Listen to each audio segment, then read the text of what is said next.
안녕하세요, 동포 여러분. KBS 한민족방송 보고 싶은 얼굴 그리운 목소리 이소연입니다. 두 사람이 동시에 달리기 시합을 했습니다. 한 사람은 조금 빨리 도착하고요. 다른 사람은 아무래도 좀 늦었겠죠. 그런데 둘 다 아주 뿌듯한 모습이었다고 합니다. 먼저 도착한 사람은 이겼다고 좋아했고요. 나중에 도착한 사람은 경치 좋은 길을 찾았다고 기뻐했습니다. 물론 두 사람이 기뻐하는 어떤 방법이 다르긴 합니다만은 각자의 방법대로 달리기를 즐기지 않았을까요?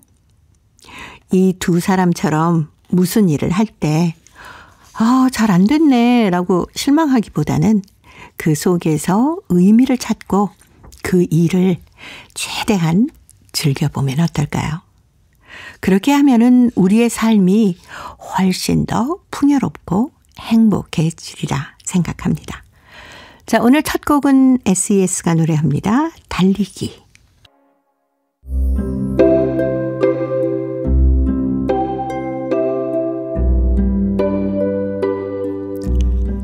동포 여러분의 편지 사연으로 함께하는 시간 행복우체통입니다. 화요일에 행복우체통 홍익대학교 글로벌 경영학과 전춘화 교수님과 함께합니다. 어서 오십시오. 안녕하세요. 선생님은 어떤 편이세요? 1등이다 하시는 편입니까? 네. 2등이지만 그래도 나는 괜찮아 하시는 편일까요? 저는 약간 이제 1등 하는 쪽에 좀 속했던 것 같아요. 예. 그러니까 학생 시절에는 공부와 운동 모두 항상 최선을 다했던 기억이 납니다. 그렇다고 매번 1등은 아니지만 그래도 계속 1, 2등을 하려고 노력을 굉장히 많이 했던 기억이 납니다. 맞아요. 좀 어렸을 때는 1등 해야지. 1등 하고 말 거야. 막 이렇게 했었는데 이게 나이를 좀 먹고 나니까 2등도 괜찮아. 맞아요. 좀 더 여유가 생기는 그렇다고 할까요? 그러니까 어떻게 보면 1등 하는 과정 위해서는 굉장히 많은 노력과 열정이 필요한데 그 과정에서 사실 성장할 기회도 많이 얻었는데 점점 이제 나이가 들면서 마냥 다 1등 할 수 없더라고요. 그러면서 2등도 해보고 좀 더 등수 내려가 보면서 등수가 꼭 의미가 있는 것이 아니라 내가 노력하는 과정 그리고 또 저보다 또 등수가 낮은 친구들 보면 그 친구들도 내가 모르는 부분을 상당히 많이 알고 있더라고요. 그러니까 예를 들어서 반에서 무슨 일이 일어나는지 공부 열심히 한 친구들은 사실 반에 무슨 일이 일어나는지 잘 모르는 경우가 많은데 그 친구들은 다른 데도 굉장히 민감하고 그래서 나이 들면 들수록 1등만이 답이 아니다. 과정이 더 중요하다. 과정에 성장하는 게 더 중요하다. 이렇게 생각합니다. 예, 괜히 등수를 매겨놓고 나면 그 이마에다 써붙이고 다니는 듯한 그런 느낌을 받게 되잖아요. 그리고 항상 꼴찌하면 노력을 안 한다고 생각하는데 그게 아니에요. 아닙니다. 꼴찌도 나름대로 노력을 하는데 다른 데에 더 많은 분산을 했다 뿐이죠. 그리고 이 어른 돼서 동창회하니까 제 중학교 동창들은 꼴찌도 너무 행복하게 잘 살고 잘 된 친구도 있어요. 맞습니다. 그리고 이거는 인생은 어떻게 보면 공부가 전부가 답이 아니라고 그렇게 봐야지 않을까. 맞아요. 성적이 행복순위 아닌 것처럼. 그렇죠. 성적을 계속 1등 하는 친구들은 성인 돼도 계속 1등 하려고 하다 보니까 노력이 끝이 없습니다. 물론 노력하는 거는 다 좋은 일입니다만은 그래도 좀 생활의 여유를 가지고 1등도 해보고 3등도 해보고 꼴찌도 해보고 그래야 인생을 좀 느끼지 않을까 싶기도 해요. 그렇죠. 이렇게 막 달려오다 보니까 옆에가 뭐 있던지 모르는 그 시기가 너무 많았거든요. 근데 이제 우리가 운전할 때 보면 정신없이 운전해서 빨리 가는 분들 빨라봤자 5분 10분인데 천천히 여유를 가지고 옆에도 보고 내 차선 지키고 가는 분들은 옆에도 여유를 가지고 보기도 하고 양보도 하고 앞에 차도 한번 구경하고 뒤에 차도 한번 보고 이런 여유가 좀 있어서 저는 이제 운전할 때 그런 건 느꼈어요. 빨리 못하니까 운전에 난 1등을 절대 못하거든요. 거의 꼴찌 수준인데 꼴찌가 꼴찌 나름대로 여유가 있더라고요. 그럼요. 주변의 아름다운 경치도 볼 수 있고. 또 약간 또 긴장하니 옆에도 눈치도 다 보고 방어도 하고 그래서 이 면에서는 그 모든 등수가 다 자기만의 매력이 있다고 생각합니다. 그렇죠.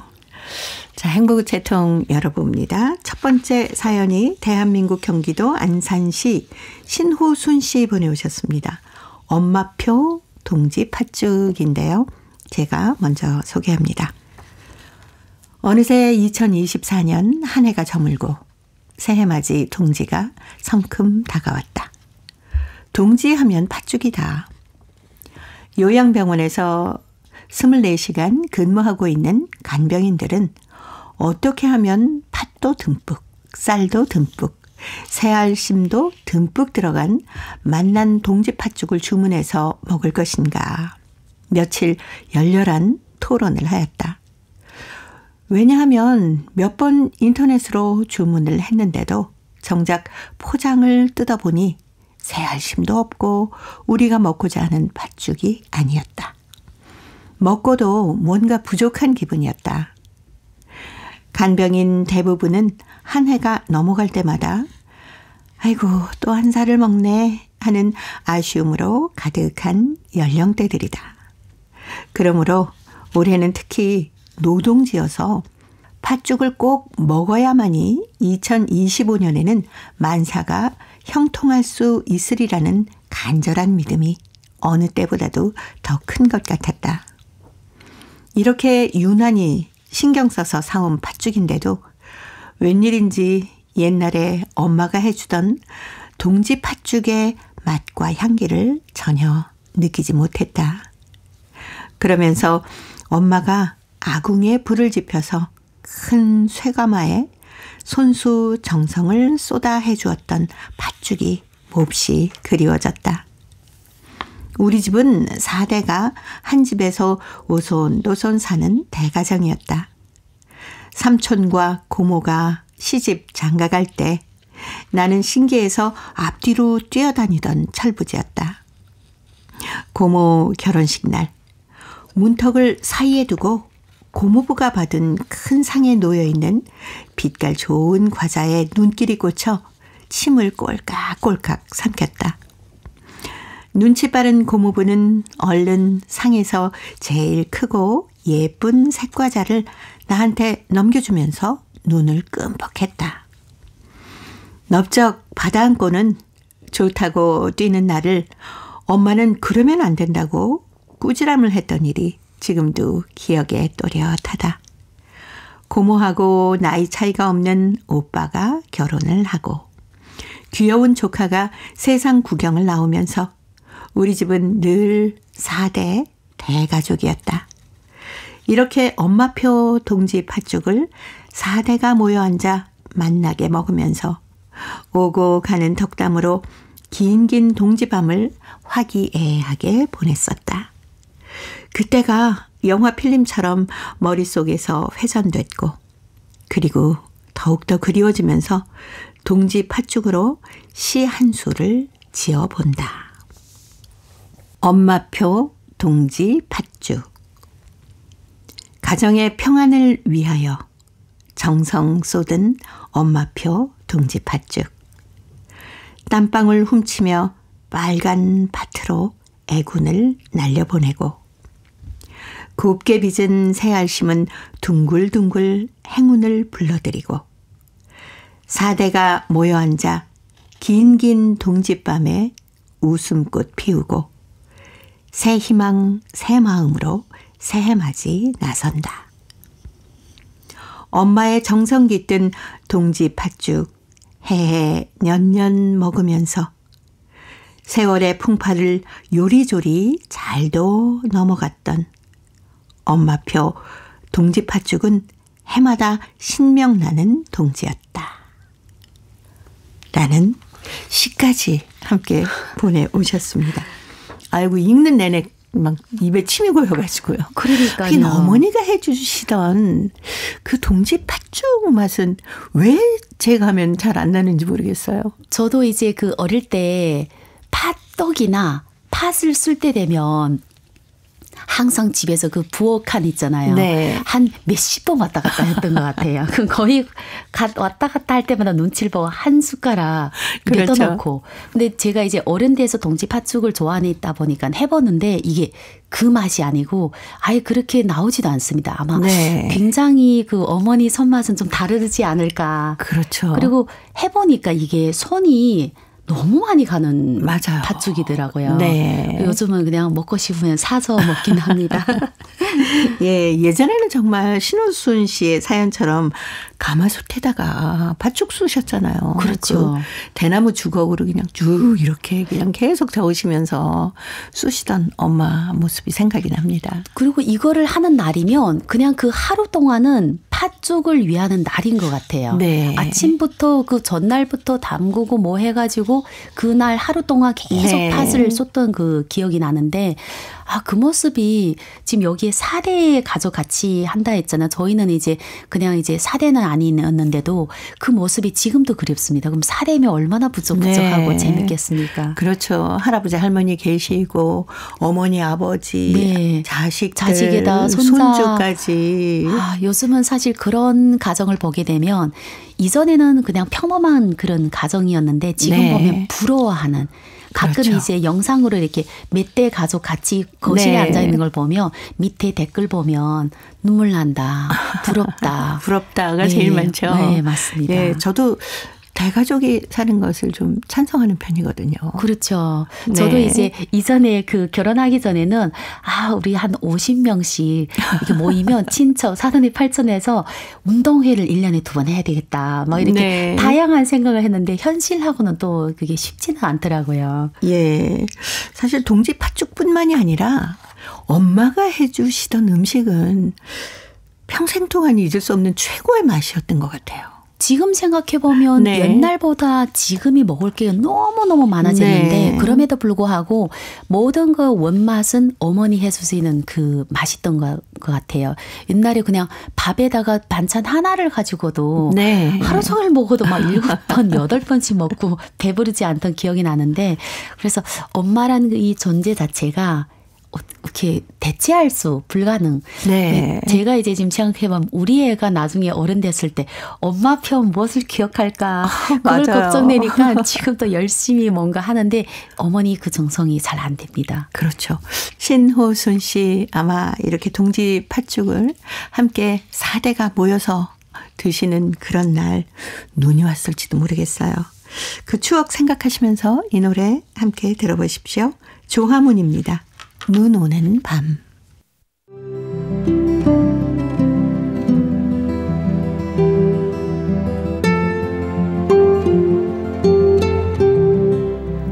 동포 여러분의 따뜻한 사연으로 아름다운 추억을 만들어 드립니다.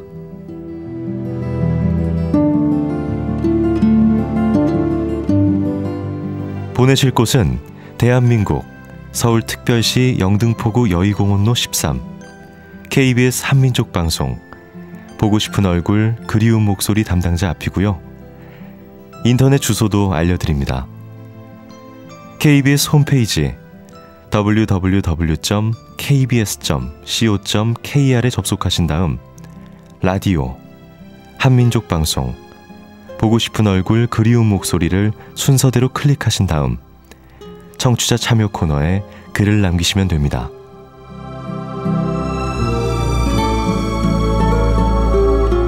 정다운 이야기와 아름다운 음악이 있는 보고 싶은 얼굴 그리운 목소리 동포 여러분과 늘 함께하겠습니다. 화요일의 행복우체통 홍익대학교 글로벌 경영학과 전춘아 교수님과 함께하고 있습니다.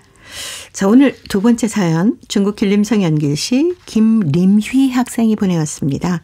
뜻깊은 정월 대보름이란 글인데 전춘아 교수님이 소개합니다.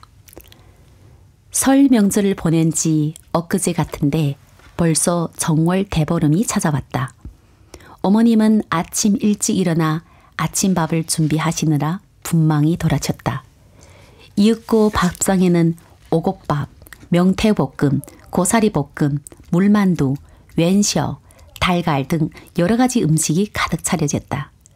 어머니가 아침 일찍 일어나서 정성껏 차린 밥상이지만 내가 좋아하는 반찬은 하나도 없었다.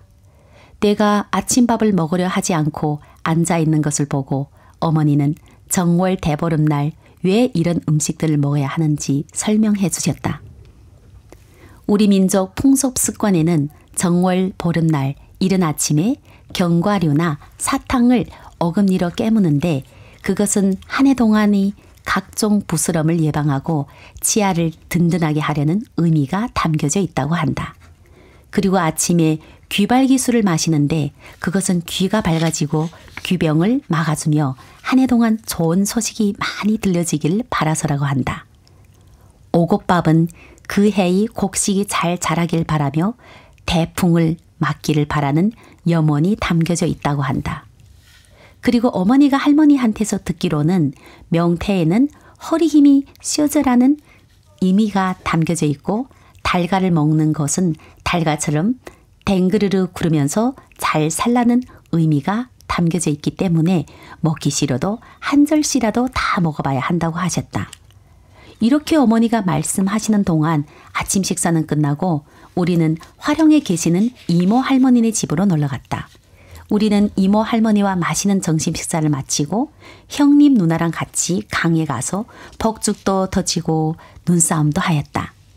붉은 태양광장에 가서 불꽃 공연을 보고 여러 가지 탈을 쓰고 추는 양걸춤을 보았다. 그리고 저녁에는 정월 대보름날 떠오르는 둥근 달을 바라보며 소원을 빌면 이루어진다기도 나도 좋은 성적으로 중학교에 입학할 수 있게 해달라고 소원을 빌었다. 그리고 우리 친구들도 좋은 성적으로 중학교에 입학하고 좋은 일만 빵빵 터지는 한 해였으면 좋겠다. 네. 길림성 연길시에서 김림휘 학생이 보내온 뜻깊은 정월 대보름이었습니다. 아주 재미있게 보냈네요. 그러니까요. 예, 할머니 설명 들으면서 음식도 함께 먹고 쥐불놀이도 하고. 네. 사실 정말 어떻게 보면 동포들 다 이렇게들 보내시죠. 근데 사실 좀 먹는 거는 비슷한데 네. 누구나 다 설명해 주는 건 아니거든요. 그러니까 할머니가 그렇죠, 계시는 그렇죠. 집이나 네. 좀 어떻게 보면 문화를 좀 이거를 아이들한테 꼭 가르쳐 주겠다. 이런 집안은 먹으면서 맛이 없는데 이렇구나 그럼 나도 먹어야지. 어릴 때 그런 거 있잖아요. 그렇죠. 막 부럽네요. 네, 근데 저는 여기서 다른 건 다 알겠는데 웬쇼는 뭔가요? 이 웬쇼는 중국 네. 정월 대부분에 먹는 찹쌀 가루 만든 둥근 경단 같은 그 안에 팥소, 참깨, 흑설탕. 네네네. 그래서 이거를 끓여서 먹는 분들도 있고 약간 예. 튀겨서 먹는 분들도 있고 그래서 튀겨서 많이들 드시는 것 같더라고요. 튀겨서 먹으면 고소하죠. 근데 끓여서 먹으면 약간 물에다 같이 둥둥 떠서 네. 나이 좀 있으신 분들이 입에 짝짝 붙긴 하지만 그렇군요. 소화가 좋으니까 저희들 정월 대보름 되면 무조건 먹는 남녀노소 좋아하는 음식입니다. 네. 혹시 대보름 때 귀발기 술 드셨습니까? 지난 12일 날이 저희 집이 약간 정월 지금 대보름이었는데. 김림휘 학생처럼 네. 아버님 어릴 때부터 이런 걸 되게 중요하게 생각해서 네. 술은 사실 굉장히 맵고 따갑잖아요. 그렇죠. 근데 귀발기 술에 저희를 꼭 먹었습니다. 네. 그래서 찬술을 딱 올해는 정말 좋은 소식만 많이 왔으면 좋겠다라고 생각하잖아요. 네. 근데 달걀을 먹는 거는 저는 처음 봤습니다. 그 달걀도 그러니까 어떻게 보면 약간 제가 봤을 때 이게 네. 한국에 있는 그 조선족 어떻게 보면 조선 민족의 전통 그 습관도 있고 또 중국의 웬셔 같은 경우는 또 중국 전통이잖아요. 네. 그거에 들어오지 않았을까. 그래서 저희들도 똑같이 달걀을 먹습니다. 네. 그래서 네. 저도 이제 흥룡항에 사니다 보니까 옆에 우리 그 한 줄 빼고는 다 한족집이거든요. 네. 어떤 명절이 있으면 항상 두 개 민족의 그를 다 같이 가져다가 서로 나눠 먹기도 하고. 네, 가져다 네. 같이 쉬는 것 같아요. 예. 중국에는 아무래도 폭죽이 춘절에도 많이 터뜨리는데. 맞습니다. 정말 대보름날도 폭죽을 터뜨리는군요. 엄청나게 터뜨리죠. 왜냐하면 네. 그 대보름까지는 이제 명절의 마지막 마무리 단계다 이렇게 생각하니까 네. 그날에는 저희들 이제 등을 보러 가거든요. 이게 저녁 되면 네. 이게 아름다운 등 그러면서 어떻게 보면 도시 정부에서도 터뜨리고 그리고 개인 집에서도 네. 터뜨리는 그런 그러니까 폭죽을 터뜨리는 결국은 이제 한 해 잘 되라 그렇죠. 이런 의미입니다. 축복의 의미를 담고 있는 거네요. 네. 이제 겨울이 다 갔으니까 봄에 농사일도 시작하고 새로운 일들도 정말 폭죽 터지듯이 다 잘 됐으면 좋겠다라는 의미겠어요. 네, 안 좋은 거를 내보내고 네. 좋은 거를 맞이한다 이런 의미로 아마 올해도 좋은 일이 가득할 겁니다. 예. 자, 김림휘 학생 뜻깊은 정월 대보름 글을 잘 받았습니다. 평소에 이렇게 지내시는 모습 글로 써서 학생들도 좀 많이 보내주셨으면 좋겠네요. 홍익대 글로벌 경영학과 전춘아 교수님은 또 다음 주에 뵙겠습니다. 고맙습니다. 감사합니다. KBS 한민족 방송 보고 싶은 얼굴 그리운 목소리 함께하고 계십니다. 자, 이제 동포 통신원들과 전화를 연결해서 여러분 계신 곳에 새로운 소식 전해드립니다. 통신원 리포트인데요. 오늘은 중앙아시아, 카자흐스탄, 러시아, 사할린 지역의 소식 준비했습니다. 먼저 카자흐스탄의 김상욱 통신원 만나봅니다. 김상욱 통신원 안녕하세요. 네, 안녕하세요. 이 카자흐스탄 알마티 근교에 대규모 K파크가 만들어진다고 하는데 자세한 소식 전해 주십시오. 네, 그렇습니다. 카자흐스탄 고려인협회는 최근 제4차 중앙상무위원 전원회의를 열고 고려인 강제 이주 90주년이 되는 2027년에 준공을 목표로 알마티 근교에 10헥타르 그러니까 우리나라 평수로 하면 33,000평 정도의 부지에 K파크를 만들기로 결정했습니다. 이날 회의에서는 먼저 지난 연말 개인 사정으로 고려인협회장직을 사임한 신유리 회장을 대신해서 최유리 전 상원의원을 회장으로 추대했고요. 최유리 회장 체제하의 신임 집행부 구성안을 통과시켰습니다. 고려인 원로회의 의장에는 아스타나 고려인 민족문화센터 부회장인 박로자 씨가 선임되었습니다. 또한 카자흐스탄 내 고려인 동포사회의 사회문화활동을 뒷받침하기 위한 카자흐스탄 고려인협회 기금 설립에 관한 건도 통과되었고요. 신임 최유리 카자흐스탄 고려인협회장이 이 기금과 관련된 모든 권한을 위임받았습니다. 이날 회의에서 가장 중요하게 다루어진 안건은 토카예프 카자흐스탄 대통령이 가장 중점을 두고 있는 알라타우 신도시 프로젝트의 일환으로 진행될 10헥타르 규모의 고려인 문화센터 건립에 관한 건이었는데요. 담당자들이 이 프로젝트에 대한 세부 계획을 상무위원들에게 상세히 보고를 했습니다. 보고를 들은 상무위원들은 표결을 통해 2년 반 뒤에 완공될 이 고려인 문화센터의 명칭을 K파크로 결정했고요. 상무위원들은 프로젝트 실행에 대한 최신 정보를 듣는 한편 향후 작업에 대한 제안을 했습니다. K파크는 한국인의 전통과 카자흐스탄 정주의 역사를 통합하는 국제적인 문화 및 비즈니스 중심지로 탄생될 예정입니다. 또한 이것은 1937년 고려인 강제 이주 당시 우리 동포들을 받아들였던 카자흐인들에 대한 감사의 상징이 될 것으로 기대됩니다. 그리고 고려극장에서 한겨울밤의 꿈이라는 공연이 성대하게 개최됐다면서요. 네, 카자흐스탄 국립 아카데미 고려극장에서는 한국의 전통과 셰익스피어의 희곡 그리고 모두가 좋아하는 파티 분위기가 어우러진 한겨울밤의 꿈 공연이 성대히 펼쳐졌습니다. 이날 공연에는 고려인 동포 지도자와 또 초청 인사들이 참석을 했는데요. 유럽식의 세회 풍습을 표현하면서 한복부터 셰익스피어의 캐릭터까지 기존에 시도해보지 못한 새로운 형식으로 진행되었습니다. 관객들은 1막과 2막을 지나 3막에서는 완전히 축제 분위기에 빠져들어야 했고요. 또 이 관객들은 한국도 아닌 또 이 셰익스피어 시대도 아니라는 사실을 까맣게 잊고 아주 몰입해 들어갔습니다. 이날 고려극장에서는 한국 전통 한복을 입은 배우들이 관객들을 맞이했고요. 함께 사진을 찍기도 했습니다. 알마티 고려민족중앙회 산하단체인 고려인 청년운동의 자원봉사자들은 내빈들을 친절히 안내했습니다. 홀의 조명이 어두워지자 음악과 보컬, 고개가 어우러진 화려한 퍼포먼스로 막을 열었습니다. 무대에서는 축제의 노래가 울려 퍼지고 이들의 연주에는 고개사들의 우아한 공연이 곁들여져서 관객들을 매료시켰습니다. 공연의 역동성은 관객을 아주 긴장하게 만들었고요.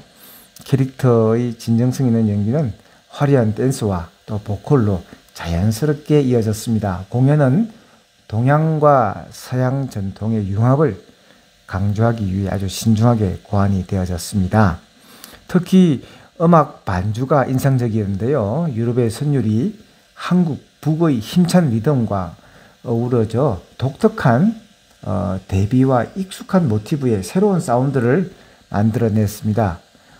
이어서 부채, 리본, 종 등으로 한국 전통춤을 유럽 클래식 음악에 맞춰 선보이며 예상치 못한 조화로운 사운드를 선사했습니다. 공연의 줄거리는 셰익스피어의 고전 이야기를 한국식으로 해석한 한여름 밤의 꿈을 원작을 중심으로 구성이 되어졌습니다. 관객들은 마법과 신화 또 전통적 이미지가 하나의 무대 액션으로 얽혀놓은 아주 놀라운 동화를 목격했습니다. 네, 카자흐스탄 소식 여기까지 듣습니다. 김상욱 통신원이었습니다. 소식 감사합니다. 네, 감사합니다. 자, 이어서 러시아 사할린으로 가보겠습니다. 배순신 통신원 만나볼까요? 배순신 통신원 안녕하세요. 네, 안녕하세요. 반갑습니다. 네, 반갑습니다. 유즈노 사할린스크시에서 윷놀이 대회가 열렸다고 하는데 많은 분들이 참석하셨겠네요. 네. 일전에 윤사갈린시 한인문화센터에서 제2회 열린 윷놀이 대회가 즐겁게 진행되었는데요. 이 대회는 사할린 국립연대와 사할린 한국어 교사협회가 공동으로 추진하는 무한한 지식의 원천을 여러 기획의 일환으로 개최되었거든요. 주최 측에 따르면 이 대회는 무한한 지식의 원천을 여러 기획에 참여하는 교육기관, 단체, 스포츠협회 등의 대표들로 교사와 학생, 회원, 사범과 선수 등 80여 명이 참여했습니다. 이들은 12팀으로 나뉘어 경기를 벌였습니다. 6판을 벌이기 전에 사할린 한국어 교사협회 회장이자 사할린 국립대 어문 역사 동양학대학 한국어 교수인 인나 가니에와는 윷놀이에 대해 잘 모르는 대다수 참가자들에게 윷놀이의 규칙, 놀이 방법 등을 설명을 하였습니다. 참가자들은 정해진 테이블에서 윷놀이 3판을 진행하고 하여 우승팀을 선정했습니다. 우승팀 모두 배지를 받았고요. 결승전은 보라색 대표팀과 파란색 대표팀 간의 막판 승부가 진행되었습니다. 결승전은 한 판으로 끝나기 때문에 선수 응원하는 정말 소리가 실내를 뜨겁게 달궜습니다. 이날 파란색 팀이 우승해 같은 색의 모든 팀원들의 30명이 모두가 한국관 이용권을 상품으로 받았습니다. 즐겁게 진행된 행사는 다과해로 마무리되었습니다. 네. 자, 오늘 사할린 지역의 윷놀이 소식 들었습니다. 소식 감사합니다. 네, 고맙습니다. 네, 고맙습니다. 유즈노 살린스크시 한인문화센터에서 제2회 윷놀이 대회가 진행이 됐다고 합니다. 이 대회는 무한한 지식의 원천을 열어라는 기획으로 교사와 학생, 또 회원, 사범과 선수 등 80여 명이 참가를 했다고 하는데요. 12팀으로 나뉘어서 경기를 벌였다고 합니다.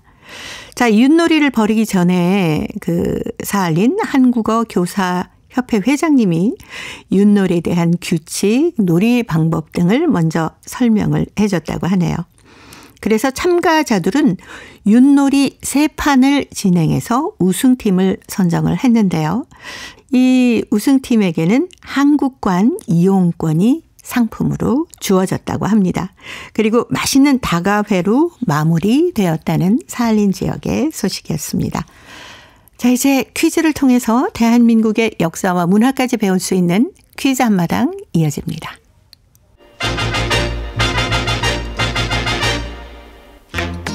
동포 여러분과 퀴즈로 하나 되는 시간.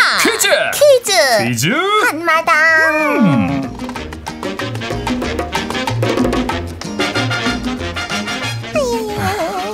어머니, 어디 편찮으세요? 난 괜찮다. 괜찮으신데 식사도 안 하시고 왜 누워만 계세요? 어디가 편찮으신지 말씀해 보세요. 날이 추워서 그래. 추워서. 그럼 보일러 좀 더 올릴까요? 아니, 됐다. 어머니, 빨리 기운 차리셔야죠. 뭐 드시고 싶으신 거 있으세요? 입맛이 없어.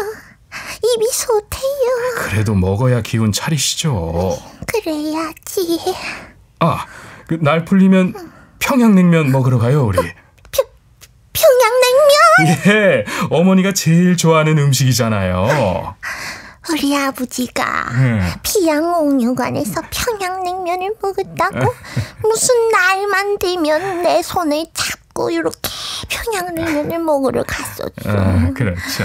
그날은 추운 겨울이었지. 예, 추운 겨울. 손도 얼고 얼굴은 가질 것 같은데. 그래요.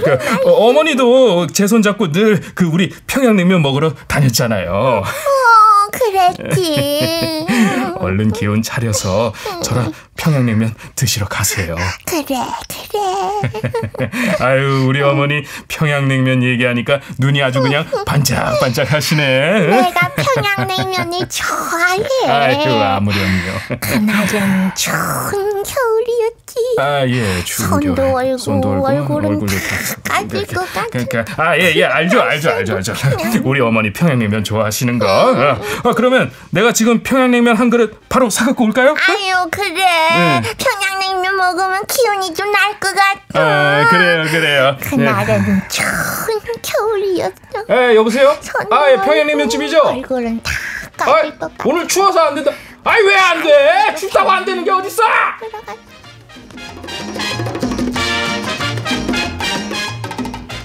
아파서 누워있는 어머니를 위해 아들이 어머니가 좋아하는 평양냉면을 시켜주네요. 그러게요. 어린 시절 이강 옆에 있는 옥류관에서 할아버지가 먹던 평양냉면을 딸과 함께 먹으러 다녔다고 했는데 어머니에게는 평양냉면이 추억의 음식, 고향의 음식이네요. 그러게요. 우수 경칩에 이 물이 풀린다, 이런 속담이 있는데요. 이 강은 평안남도 북동부 낭림산맥의 서쪽에서 발원해서 평안남도 평양특별시와 남포 직할시, 황해북도, 황해남도 등을 흐르는 강인데요. 평안남도 내륙수로의 대동맥을 이루고 있습니다. 길이가 438km이고 수심이 깊은 편인데요. 유역 면적이 16,673제곱킬로미터로 우리나라에서 5번째 긴 강입니다. 이 강의 하류에는 평양시가 위치해 있는데요. 이 강은 북한의 수도 평양시의 한가운데를 가로질러 흐르고 있습니다. 고구려는 이 강 유역에 세워졌는데요. 신석기 시대와 청동기 시대에 걸쳐 유적지와 고구려 유적뿐만 아니라 강가에 있는 많은 고고학적 유적지가 발견됐으며 강 유역에는 고구려 유적지가 많다고 합니다. 네, 우리나라를 대표하는 강이 한강이라면 북한을 대표하는 강은 이 강이라고 비유해도 될 정도입니다. 자, 여기서 문제 나갑니다. 2월 18일이 절기상 우수인데요. 우수, 경칩에는 겨우내 얼었던 이 강물도 풀린다고 하죠. 이 강은 북한을 대표하는 강인데요. 이 강은 무엇일까요? 자, 보기 드려요. 1번, 송화강, 2번, 한강, 3번. 대동강. 정답을 보내주신 분 가운데 일주일에 한 분 추첨해서 소정의 상금이나 상품을 보내드립니다. 퀴즈 한마당 지금까지 성우 전종건 조예진이었습니다. 감사합니다. 안녕. 그날은 좋은 겨울이었지. 알았다고 엄마. 네, 저희 아버지 고향이 이북입니다. 저희 아버지께서도 생전에 이 강 얘기를 참 많이 하셨거든요. 아마 저희 아버지뿐만 아니라 실향민들 또 탈북민이라면 누구나 이 강 얘기를 많이 할 것 같아요. 그래서일까요? 우리나라 가요에는 이 강을 주제로 하거나 노래 속에 이 강이 유난히 많이 나옵니다. 한마는 땡땡강아 변함없이 잘 있느냐. 모란봉아 을밀대야 내 모양이 그립구나. 한마는 이것 강 노랫말의 일부였습니다. 그리고 이것 강 편지라는 노래도 있죠. 땡땡강아 내가 왔다. 을밀대야 내가 왔다. 정말 고향이 얼마나 그립고 가고 싶었으면 이런 노래를 만들어 불렀을까 싶기도 합니다. 언제쯤이면 정말 이 강에 가서 이 노래를 부를 수 있을까요? 동포 여러분 사는 곳에도 아마 강이 많이 있을 겁니다. 한국에 와서 생활하시는 많은 우리 동포들은 고향에 강을 그리워하면서 고향 생각하실 텐데요. 고향에 대한 추억이나 고향이 그리울 때 부르던 노래가 있으시면은 행복우체통으로 사연 보내주시기 바랍니다. 정답은 KBS 홈페이지에 접속하신 다음에 라디오, 한민족 방송, 보고 싶은 얼굴 그리운 목소리를 순서대로 누르시면은 청취자 참여란이 있습니다. 여기에 정답도 적어주시고 또 행복우체통에 사연도 보내주시면 됩니다. KBS 콩으로 정답을 보내실 때는요. 잊지 마시고요. 연락처를 꼭 남겨주시기 바랍니다. 여러분의 많은 참여 기다리고 있습니다.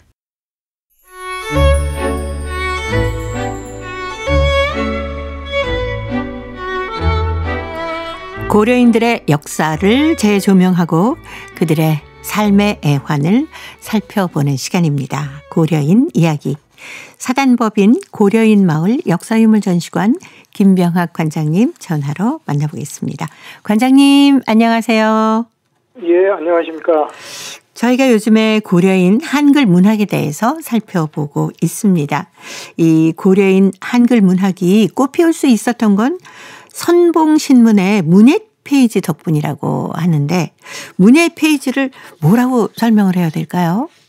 예, 문예 페이지는 말 그대로 문예 페이지죠. 네. 예, 이 고려인 한글 문학을 이야기하게 되면 반드시 선봉신문 이야기가 나와야 되고, 네. 또 선봉신문의 문예 페이지가 이야기를 꼭 나와야 되는데 그럴 수밖에 없는 이유가 있는 게요. 네. 연해주에서 먼저 고려인들이 한글 문학을 꽃피우고 태동하던 당시에 물론 고려인들이 우리말로 표현해는 여러 가지 신문이 있었습니다. 연해주 어부도 있었고 적성, 동아, 공산신문, 호로농신문 많이 있었는데 네. 그중에서도 선봉신문이 1923년 3월 1일에 발간된 선봉신문이 가장 대중적으로 가장 널리 네. 그러니까 가장 많은 독자층을 보유하고 있는 신문이었습니다. 그런데 이때가 또 소련에서는 막 이제 문맹 퇴치 운동이 일어나면서 이제 문맹 퇴치와 함께 또 문해의 발전 이렇게 이제 전 소비에트적으로 일어나면서 고려인들도 같이 더불어서 이제 우리 한글 문학을 발전시키게 되는데 이것을 소개할 지면이 선봉신문이었죠.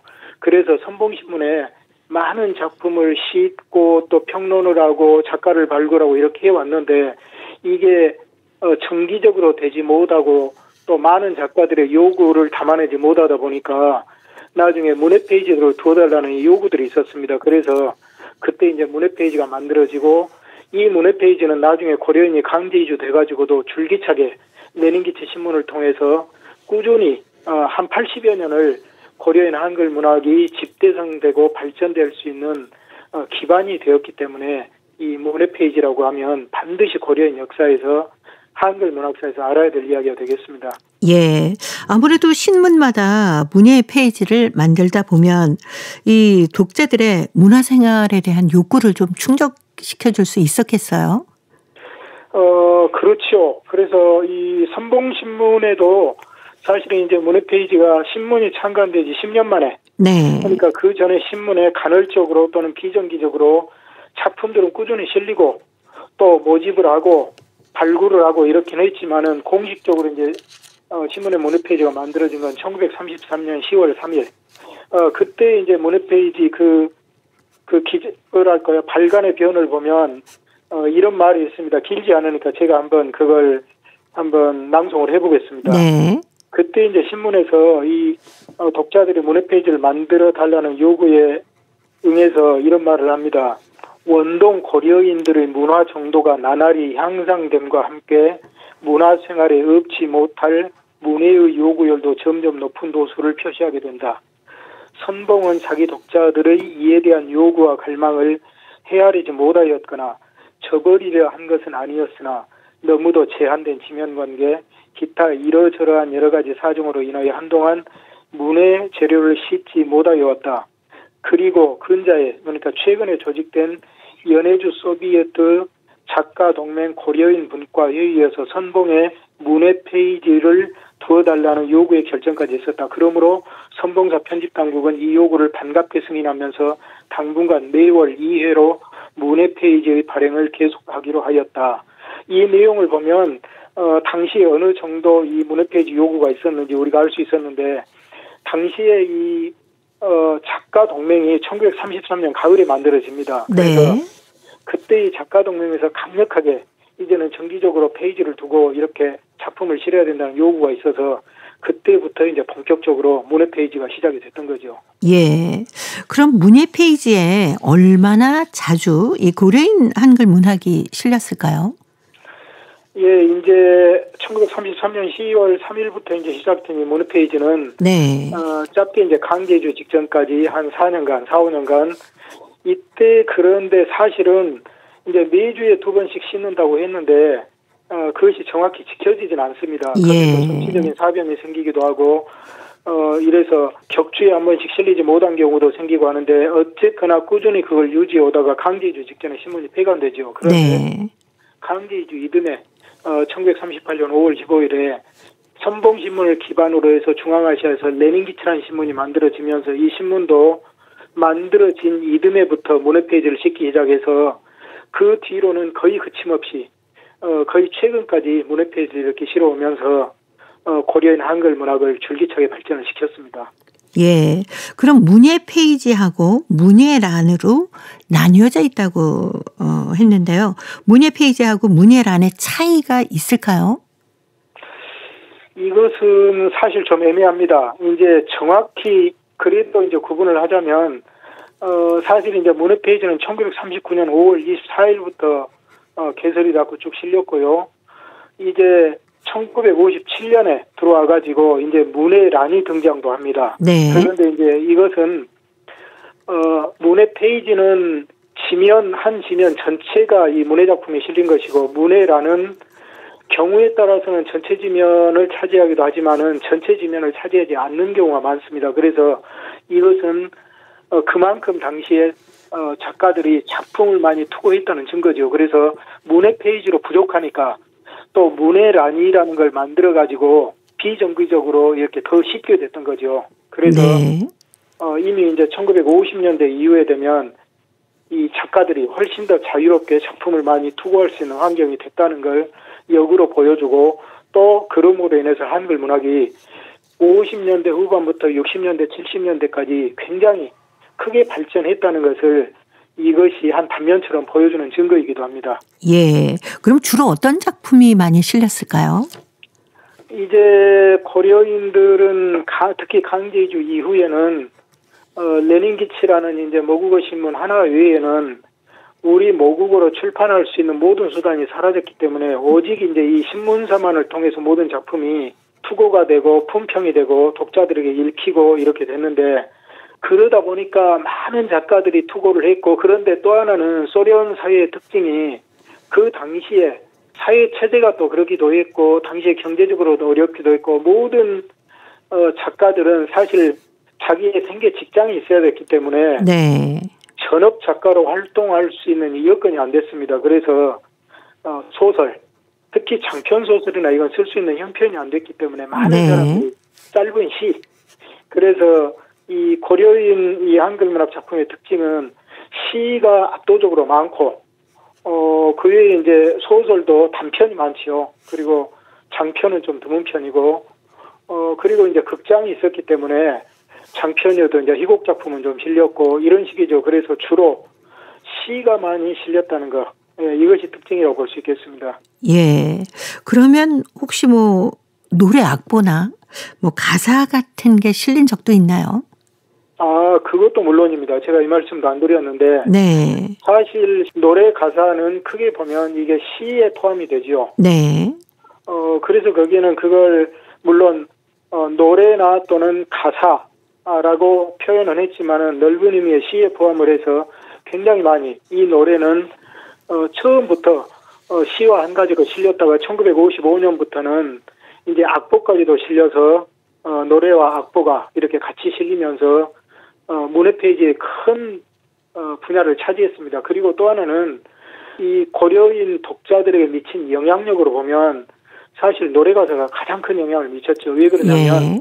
이건 악보까지 돼서 널리 불렸기 때문에 실질적으로는 물론 고려인들이 그 고려인 작가들의 유명한 시를 일부 낭송도 했지만은 악보로 나온 이 노래를 훨씬 더 많이 넓게 애창을 했죠. 그렇기 때문에 실질적인 영향력도 컸고 노래도 굉장히 많이 실렸다는 것. 그리고 그 외에 외국 문학 작품이 번역돼서 실리기도 하고 외국의 유명한 작가들이 거기에 평론가들이 이렇게 소개를 해서 외국의 작품도 두루 이렇게 소개가 됐다는 것. 이것을 제가 말씀드리고 싶습니다. 네. 고려인 이야기, 오늘은 고려인 신문인 선봉의 문예 페이지가 고려인 한글 문학에 끼친 여러 가지 영향에 대해서 말씀 나눠봤습니다. 오늘도 사단법인 고려인 마을 역사유물전시관의 김병학 관장님이었습니다. 다음 주에 뵙겠습니다. 네, 감사합니다. 네, 고맙습니다. 이문세가 노래하는 시를 위한 시 들으면서 저도 인사드립니다. 함께해 주신 동포 여러분 고맙습니다.